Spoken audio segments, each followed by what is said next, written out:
our body is giving us signals all the time. And Yeah. if we're not acknowledging those feelings, they don't go anywhere. They stick around. Yeah. I was diagnosed with depression, then IBS. I started having eczema on my fingers. Right. Still didn't wake up. Hello again. Here we are. Again. So we've been talking about identity. We've been talking about the chaos inside. We've been talking about the emotions.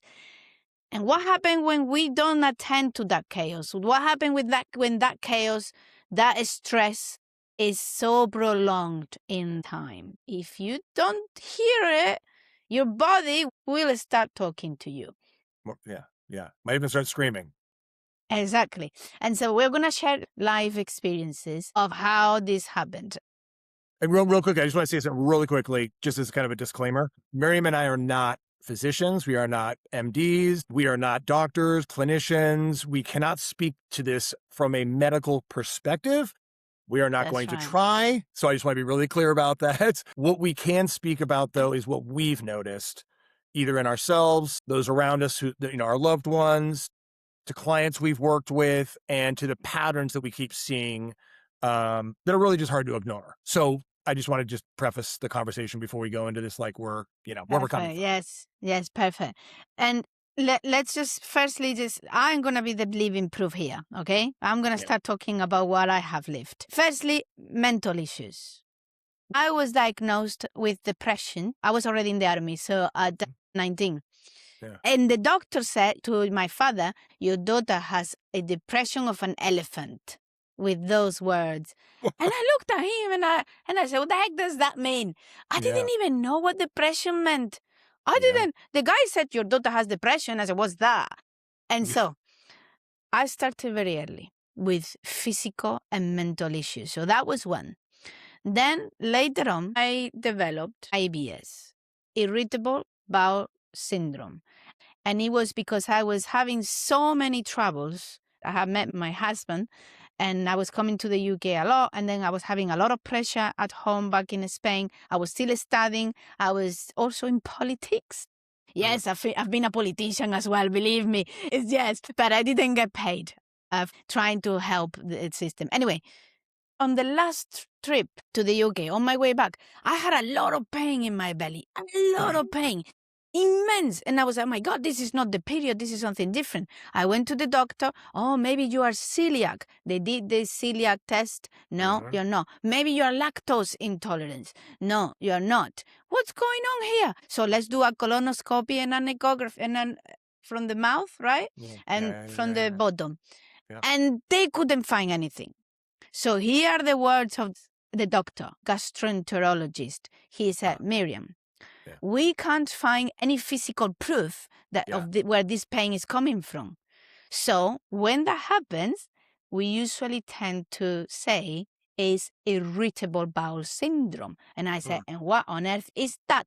Irritable bowel syndrome. Is it that I am irritated, right? That my bowel is irritated. And then the doctor said, well, usually it's because of stress. Yeah. So they asked me, he said, have you been living in a very stressful situation? And I said, no, normal things. Were you, is this before the army or after the army? No, this is after the army. This is I was about 29, 30 years old. Okay.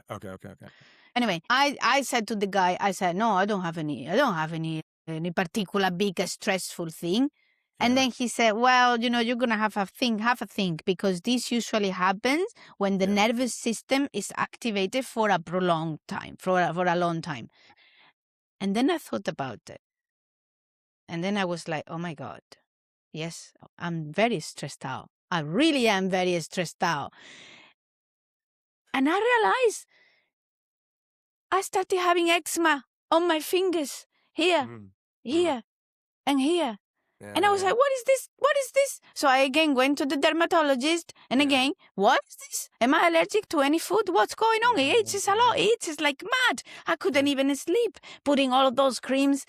And again, the dermatologist told me, Miriam, this looks like it's a nervous system thing. What do you mean a nervous system thing? Yeah, your body is telling you, you gotta slow down.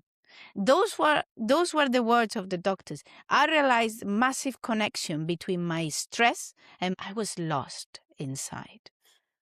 Completely lost. Right. I Right. didn't know who Yes. I was. I didn't know what I wanted in life. Was I really doing the right thing or not? Massive disconnection inside. No shock when I do all the inner work and I start healing and I start doing all this stuff. I don't see eczema anymore, and my IBS is a lot better. That I can even eat some gluten sometimes because I couldn't eat gluten because of the IBS. But not because I'm celiac. I'm not celiac. I can tolerate it. But if my bowels are irritated, then they give me either diarrhea or constipation or whatever. So no shock when I feel better with myself. I don't have flare-ups. I haven't had a flare-up since I'm healing.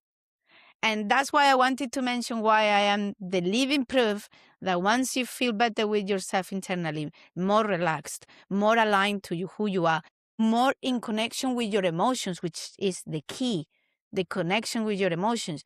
My proof, I feel a lot better physically. Yeah. I mean, I don't want this conversation to be like a red alert warning necessarily, but I do want it to be an invitation, right? To maybe just, we're asking to maybe just pay a little bit more attention to what your body has been trying to say. And our body is saying things to us all the time. It's a question of whether or not we're listening. And at least, and then again, in my experience of this, is oftentimes it's really quiet. The body gives information to us gently at first. It could be like, hey, Jordan, maybe you should go to the gym. Maybe go take a walk. It's like, and I go, that sounds like a good idea. And then I go do everything else that I need to do in my life and not that. So I ignore it, right? That's just an example of the body going, hey, this might be a good idea to go drink some water. Yeah. You know what I mean? It's like, Yeah. maybe it's Cheers. a good idea to just drink some water, right? And you listen to the body, it's telling you all the time. It's giving us signals. Feelings are those signals also. And if we're not acknowledging those feelings, they don't go anywhere. They stick around. We suppress them. We ignore them. We drink wine. We drink booze. We exercise. We work. We watch porn. We play video games, whatever it is, right? We soothe those feelings away, even though they're really there to tell us something. So that's all we're, I think, trying to do here. And yes, I had a similar experience, not with IBS or with eczema. I mean, my daughter, I've had this conversation before, has eczema as well. And it usually flares up at a certain time when usually her life is a little bit extra stressful, right? And then for me, I also had a situation many, many years ago with depression. And I was like, what is it? A lot of it was materializing more as lethargy. I just felt like this really hard, like heavy weight. Like I just had to really struggle to get motivated. And so I go, I'm just tired. You kind of just, you brush it off, suck it up, drink more coffee, drink more Red Bull. You just kind of ignore it. And that's what I did because I had 3 kids and a wife and work and, I got other things to do. And I was just actually having a conversation with my daughter yesterday about this. I have 2 daughters and they're both going to school. And there's so much going on right now in their lives. They're so busy right now. Oh, and they're 18. Oh, and they have to figure all this out. Oh, and they have to have all the answers, like all that, right? And I know they're stressed. And they have a therapist. And she's like, oh, I'm just not sure when I'm going to be able to find time to make a session with her because I'm so busy. And I just said, listen, honey, I really want to invite you to prioritize your mental health. Yeah. You find time to do all kinds of other things, and you prioritize those things, but I would like you to consider prioritizing 1 hour once a week just to take care of yourself. And I think she heard it. It's like, you hope they hear it, but this is what we do though. We go, I got other things to do. Something else may come up that's more important. What's more important than us taking care of ourselves? And I think, obviously, I think we're getting better at that in our culture, that concept of self-care. I think we're getting better at it. But if you're listening to this and this is landing at all in any way, shape, or form, just, ask yourself, when those feelings come up, when your body starts to give you signals like that, are you listening or are you ignoring it? If you can just start there, that's a first step. just the awareness is the first step. Once you acknowledge it, oh, wow, look, I have eczema is kind of flaring up. It's again, your body going, hey, listen. Jordan, even me, which I have loved inner work and personal development since Yep. I have memory. Even me, after the depression, that didn't wake me up. After the eczema, that didn't wake me up. I kept going with soothing the pain. After the IBS, still didn't wake me up. The IBS, which was massively restricting my diet because I couldn't eat anything that would hurt my colon, still didn't wake me up. But I will tell you even more. I have a very, very close family member who every time that there is a stressful event, whether it is a massive argument with family or whether it's something where there's a lot of preparation to do, deadlines, taking a flight and whatever, she develops a sty, an eye, you call it sty? A sty in your eye. Yeah. She has, it becomes swollen and it's like a ball, red ball inside the eye. Right. No failure, Jordan, no failure. After every event, there it is, this sty in the eye. And she's doing nothing about it still. And the first thing she says is, oh, yes, I know, it's because I've been very stressed out. Okay, and what are you doing about it? Nothing. Okay, so here is what we're talking about. The doctor have told her, there's nothing wrong with you. You've done all the blood tests. This is coming out because of your stress nervous system. Yeah. And the doctor have told her, right, I've got another close family member, very close as well. Yes, this coming family, we are all stressed out in my family, where I come from. Who, after a big episode of transition, stress, or whatever, he has a syncope. You know what that means? When the person, out of nowhere, suddenly plunged, suddenly loses consciousness, it pass out. The person, what's it called? A syncope. I call it a syncope. I think that's I think that's probably the medical word. That's why I call it in Spanish. They pass out. Yeah. So imagine that you are just doing something, right? And then just suddenly, boom. Wow. Pass out. Yeah. Again, this person, very close to my family, so I know very well what's going on, has done 100 million tests. Why do I have this? What's going on? What's wrong? The doctors found nothing. And they could only say, we really think it's to do with your nervous system because we can't find any physical. Oh, yeah. No, I mean, this kind of goes to my mom. 3 kids. My dad, my mom and dad were together, but my dad worked a lot, so she carried a lot of the weight. And then she also owned her own business. This is back in the 80s when there were not as many tools as they are today, if you will. And my parents did not have any tools for emotional regulation, if you will. And my mom started having these crazy cockamamie physical issues, like face was breaking out, rashes on her face, not good. The doctors were like, well, you don't know. They couldn't tell her what it was. It ended up being Guillain-Barré and these like autoimmune diseases. She had thyroid issues, all these things. And ultimately, as we know now, more than we did then, that they're all obviously stress related. And we can't point to it necessarily, but now we can point to it because it is this flooding of cortisol in the body that the body just can't sustain over time. Yeah. And it literally starts to break down. So there's a book that I think probably most people have heard about now, but The Body Keeps the Score. Yeah. Bezel Vandal. I can't remember his last name. Yeah. But it's a great book. I'm not going to try to analyze it right now, but something to take a look at as well. If you're listening to this and you're kind of curious about what we're talking about, do a little bit more of a deeper dive on this. I mean, I think all we're saying is we've seen evidence of it. If you've seen evidence in it yourself, maybe consider listening to it and seeing what you can do to participate a little bit more in it. I mean, like the lethargy part of it, the depression part of it, I went to a doctor, I got meds. I did do antidepressants for a period of time, but I always felt like, now this is not for everybody, right? But I felt like if I just could get my head above water, then I would be able to do whatever I could tools-wise to keep my head above water and let go of the medication, right? That was that was my plan. Yeah. I had no idea. So I did, and I did go on the medication for a while. I did get better. Yeah. Physically, like I didn't feel like as horrible as I did, Yeah. completely done, but better.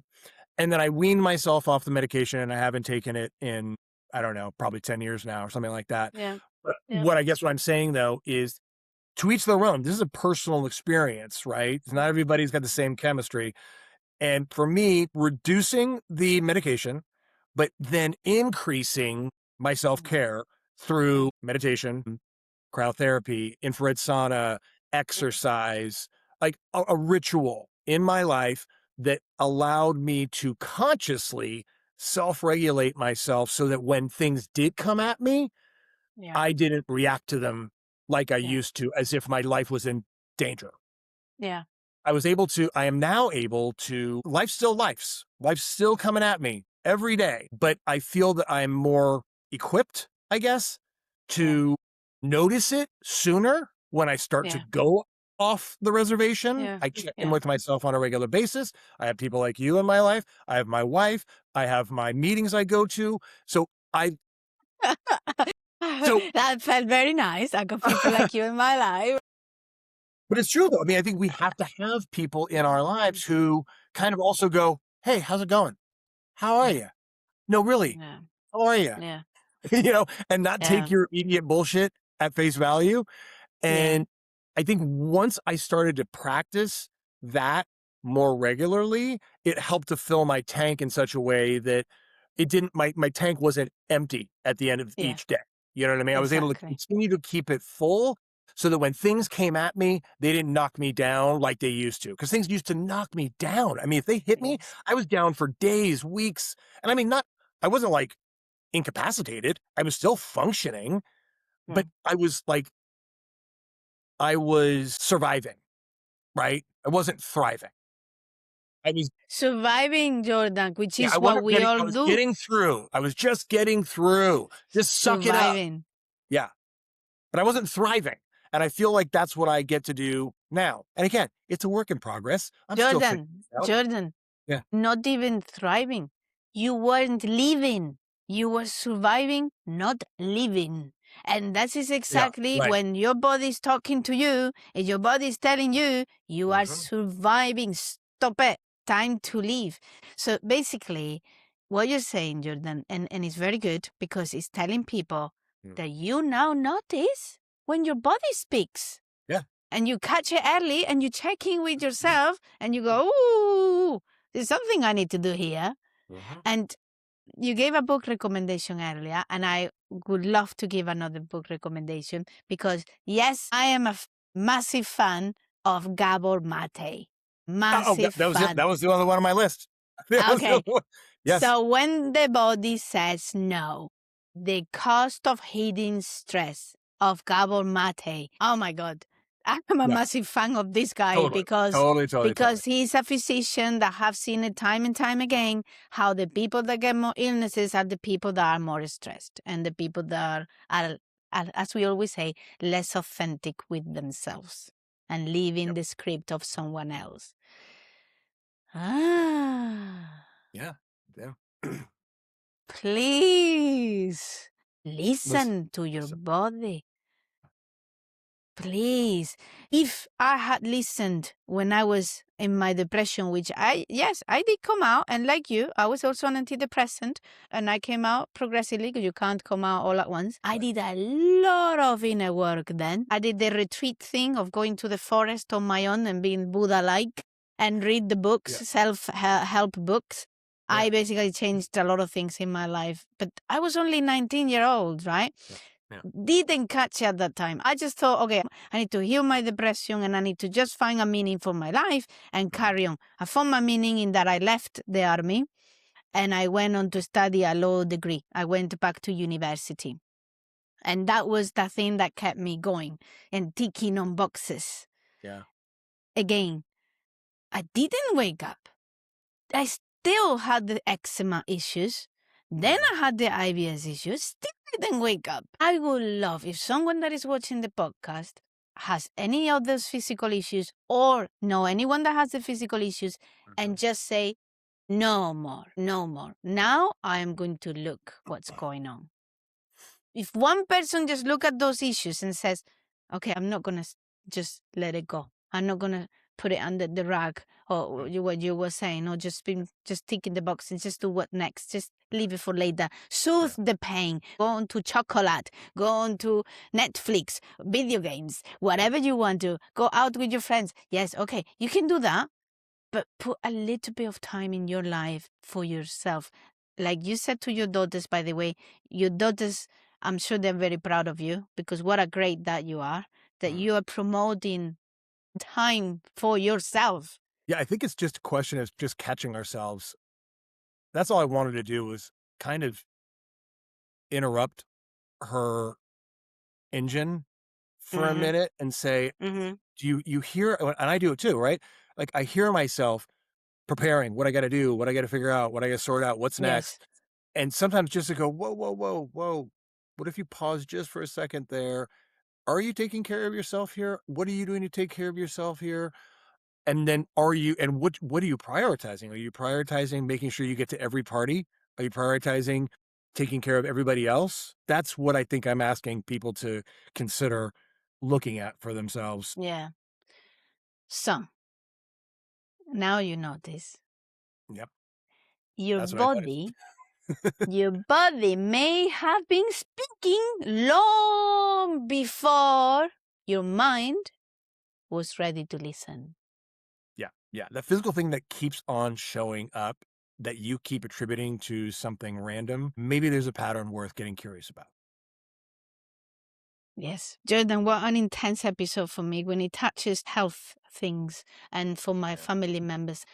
I just wish so much that they would have listened, but they haven't. So they keep having the issues and it keeps getting worse. I have listened. No eczema. No, I can eat some gluten. I had a croissant yesterday, gluten croissant, no good, good, problem good. in the toilet. Oh, Honestly, that's honestly. so good. I feel a lot better with my So physical health glad. because I feel better with myself.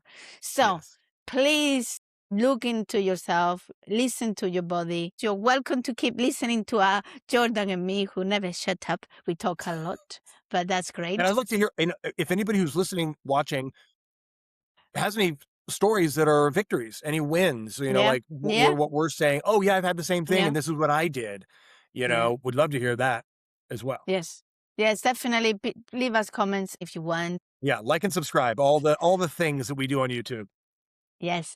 And if you want us to talk about any particular topics, also do let us know.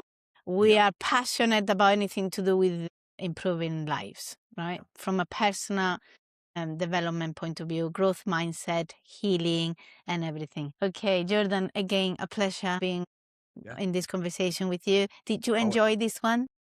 Always, always. I'm the person in your life, right? You made my day today with that. Thank you very much. Be good to yourselves, everybody. We'll see you on the next episode. See you in the next one. Bye-bye.